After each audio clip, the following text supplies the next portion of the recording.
بسم اللہ الرحمن الرحیم۔ دل جو اللہ پاک کو بہت پسند ہیں۔ ایسے 8 دل جو اللہ پاک کو سب سے زیادہ عزیز ہیں، وہ 8 دل کون سے ہیں جو اللہ پاک کو بہت پسند ہیں؟ ان 8 دلوں کا تذکرہ جو اللہ پاک کو بہت پسند ہیں۔ محترم ناظرین، ایک بزرگ فرماتے ہیں کہ میں یہ سمجھتا تھا کہ میں اللہ کو پہلے یاد کرتا ہوں، پھر اللہ مجھے یاد کرتے ہیں، لیکن جب میں نے قرآن پڑھا تو پتہ چلا وما توفیق الا باللہ، یعنی میری توفیق تو اللہ ہی کی ہے۔ ہم جب اللہ کو یاد کرتے ہیں تو اللہ ہمیں پہلے یاد کرتا ہے، وہ توفیق دیتا ہے، تب ہم اللہ کو یاد کرتے ہیں۔ کسی نے ایک بزرگ سے پوچھا کہ اگر تقدیر ہی سب کچھ ہے تو پھر تدبیر کیا ہے؟ اگر تقدیر ہی سب کچھ ہے تو پھر کوشش کیا ہے؟ تو بزرگ نے جواب دیا کہ اگر تمہاری تقدیر میں لکھا ہے تو تم کوشش پہ مجبور کر دیے جاؤ گے، یعنی کہ جب آپ اللہ جل شانہ کے فضل کی تلاش میں چلنا شروع ہوتے ہو تو آپ بسا اوقات ان لوگوں سے ملتے ہو۔ دنیا سے زیادہ انصاف کرنے والی کوئی جگہ نہیں ہے۔ یہ گناہ کے متلاشی کو گناہ دیتی ہے اور فضل کے متلاشی کو فضل دیتی ہے۔ آپ کے اندر اگر نیکی ہے، خیر کا خالق بھی اللہ ہے اور شر کا خالق بھی اللہ ہے۔ میں یہ سمجھتی ہوں کہ خیر سب سے بڑی سچائی ہے، سچ ہے، اور سب سے بڑا شر ہے جھوٹ۔ جو انسان اندر سے سچا ہو گیا تو اس کو پوری دنیا میں صرف سچائی نظر آئے گی، اور جو انسان اندر سے جھوٹا ہوگا اس کو ہر طرف شر نظر آئے گا، کیونکہ اس سے بڑا شر کوئی نہیں ہے۔ دل جو اللہ پاک کو بہت پسند ہیں، 8 سے پہلا دل جو اللہ پاک کو پسند ہے وہ ہے اطمینان والا دل۔ کیسا اطمینان والا دل؟ جس کے دل میں اطمینان پیدا ہوتا ہے توحید سے، قرآن سے، ذکر سے، عبادت سے، کسی کے ساتھ نیکی کرنے سے، خیر خواہی سے، ہمدردی سے، ہر وقت نیکی کے لیے سوچتے رہنے سے۔ اس کو چین کھانے سے نہیں آتا، اس کو چین موسیقی سننے سے نہیں آتا۔ وہ سمجھتا ہے کہ میرے اتنے پیارے کانوں میں جہاں قرآن کی آواز جاتی ہے وہاں موسیقی کی آواز نہ جائے۔ ترجمہ: مومنوں کے دلوں کو سکون اور چین ملتا ہے تو وہ صرف اللہ کے ذکر سے ملتا ہے۔ اللہ کا ذکر ہو تو چین و سکون آئے گا۔ اگر اس دل کے اندر چین و سکون چاہیے تو اللہ کا ذکر کرو۔ دل جو اللہ پاک کو بہت پسند ہیں، 8 دل جو اللہ پاک کو بہت پسند ہیں میں سے دوسرا دل وہ ہے ہدایت یافتہ دل۔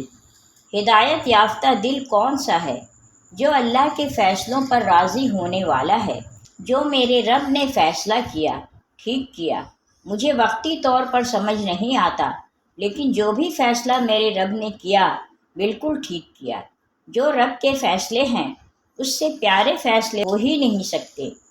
قرآن مجید میں اللہ رب العزت فرماتے ہیں، ترجمہ: جس کے دل میں ایمان آ جاتا ہے، ہدایت آ جاتی ہے، اللہ تعالیٰ اس کے دل کو ایسی ہدایت دیتے ہیں اطمینان کی وجہ سے۔ وہ ہر چیز کو جانتا ہے، پھر اس کا دل ڈولتا نہیں۔ 8 دل جو اللہ پاک کو بہت پسند ہیں میں تیسرا دل وہ ہے جس میں اللہ کا خوف ہے۔ وہ کانپتا ہی رہتا ہے، جب بھی دیکھو رو رہا ہے، جب بھی دیکھو اپنے کیے پر، اپنے گناہوں پر پشیمان ہے، پریشان ہے۔ کس بات پر پریشان ہیں؟ ترجمہ: کچھ لوگ کانپتے پھرتے ہیں، ان کو خوف کیا ہے؟ اللہ جل شانہ کے پاس جانا ہے۔ کس منہ سے جاؤں گا میں اللہ کے سامنے؟ کیسے پیش ہوؤں گا؟ میں نے کیا کیا ہے؟ حضرت عائشہ صدیقہ رضی اللہ تعالی عنہا نے پوچھا، یہ چور ہوں گے، یہ شرابیوں کی بات ہو رہی ہے، یہ زانیوں کی بات ہو رہی ہے۔ آپ صلی اللہ علیہ وسلم نے فرمایا، اے عائشہ، نہیں، یہ تہجد گزاروں کی بات ہو رہی ہے، یہ صدقہ زکوٰۃ دینے والوں کی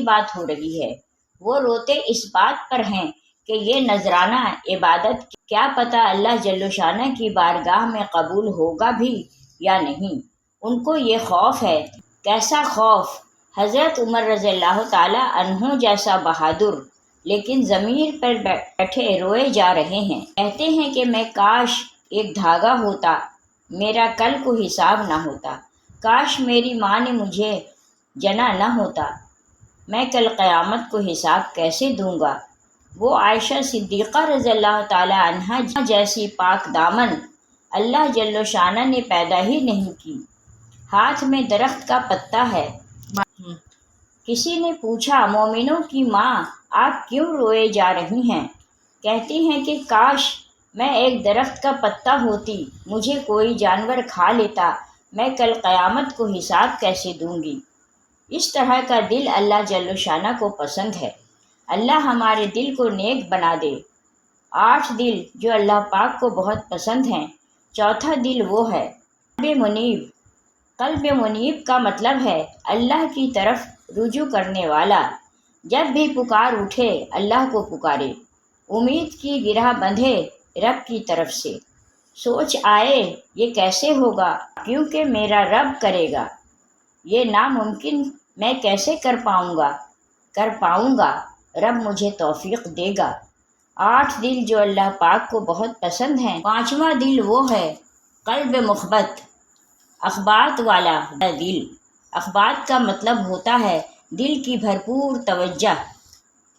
اٹھنے لگا ہے تو اللہ اکبر، بیٹھنے لگا ہے تو الحمدللہ، کھانا کھایا ہے الحمدللہ، چلتے پھرتے سبحان اللہ، لا الہ الا اللہ۔ اس کی عادت یہ بن گئی ہے کہ اللہ کا ذکر کیے بغیر اس کو چین ہی نہیں آتا۔ یہ قلب کیفیات بنتی ہیں تو اس کے بھی کچھ اصول ہیں۔ اپنے 24 گھنٹوں کا شیڈول بنائیں کہ میں نے اس وقت قرآن حکیم کی تلاوت کرنی ہے، 5 وقت کی ٹائم باجماعت ادا کرنی ہے۔ ہر کام کا شیڈول بنائیں، چاہے وہ دینی کام ہوں یا دنیاوی۔ میری زندگی ہے تو عبادت ہے، میں کسی مال کو کچھ نہیں سمجھتا۔ ہر کام کا وقت مقرر کریں۔ امام زہری رحمۃ اللہ علیہ کہا کرتے تھے کہ یہ جو دنیاوی مال ہے جیسے جانور کا فضلہ ہوتا ہے، میں اس سے زیادہ اس کی قیمت سمجھتا ہی نہیں۔ آج انسان کی سوچ ختم ہو گئی ہے، بھرپور توجہ کیوں نہیں ہوتی؟ ہم نے دل میں ہزاروں چیزیں رکھی ہوئی ہیں۔ اس دل میں اللہ اور اس کے رسول صلی اللہ علیہ وسلم کی محبت بھرو، قرآن کی محبت سے بھرو، نماز کی محبت سے بھرو۔ یہی وجہ ہے کہ دل میں ہزاروں چیزیں رکھنے کے باوجود سکون و اطمینان نہیں ہے۔ کوئی گلیوں میں دھکے کھا رہا ہے، کوئی بازاروں میں دھکے کھا رہا ہے، اور جھوٹے دل بنا کر ایک دوسرے کو دیے جا رہے ہیں، چین پھر بھی نہیں ملتا۔ 8 دل جو اللہ پاک کو بہت پسند ہیں۔ چھٹا دل وہ ہے سلامتی والا دل، جس میں شرک نہیں، کفر سے سلامت، بدعت سے سلامت، ذلت والے کاموں سے سلامت، اللہ کی یاد سے بھرپور، اخلاص سے بھرپور، آخرت کی فکر۔ یہ دل اللہ جل شانہ کو بہت پسند ہے۔ اللہ کو وہ دل پسند ہے جو قلب سلیم ہو۔ قیامت کے دن نہ اولاد کام آئے گی، نہ قیامت کو مال کام آئے گا۔ 8 دل جو اللہ پاک کو بہت پسند ہے۔ 7واں دل وہ ہے زندہ دل۔ دل زندہ بھی ہوتا ہے اور مردہ بھی ہوتا ہے۔ زندہ دل کون سا ہے؟ زندہ دل وہ ہوتا ہے جو قرآن و حدیث کو غور سے سنتا ہے، پھر جگہ دیتا ہے اپنے اندر۔ اٹھنے سے پہلے یہ پلاننگ کر لیتا ہے کہ میں نے یہ کام کرنا ہے۔ مردہ دل کون سا ہے؟ کبھی کبھی منافق میں بھی اللہ کے رسول صلی اللہ علیہ وآلہ وسلم کی مجلس میں آ جایا کرتے، بیٹھے رہتے، سوچ کسی اور طرف۔ جب مجلس ختم ہوتی تو وہ جاتے ہوئے کہتے کہ محمد صلی اللہ علیہ وآلہ وسلم ابھی کیا کہہ رہے تھے، سنا ہی نہیں۔ قرآن و حدیث کو غور سے سننا، سمجھنا، دل میں جگہ دینا اور اس کے مطابق عمل کرنے، پلاننگ کرنا، یہ زندہ دل ہے۔ 8 دل جو اللہ پاک کو بہت پسند ہیں۔ 8واں دل وہ ہے متقی دل۔ متقی دل وہ ہوتا ہے جس کے دل میں اللہ کی نشانیوں کی قدر ہوتی ہے، اللہ کی نشانیوں کی عظمت ہوتی ہے، جو اللہ کے شعائر کی عظمت کو اپنے دل میں پیدا کر لیتا ہے، یہ اس کے دل کے متقی ہونے کی نشانی ہے۔ اللہ کے شعائر کون سے ہیں؟ بیت اللہ، مسجد نبوی، بیت المقدس، تمام دنیا کی مساجد، اہل علم، اہل قرآن، علماء کرام، یہ اللہ جل شانہ کی نشانیاں ہیں۔ ایک بزرگ فرماتے ہیں کہ میں یہ سوچتا تھا کہ انسان اپنے رب سے پہلے راضی ہوگا تو اس کے بدلے اللہ اس سے راضی ہوں گے۔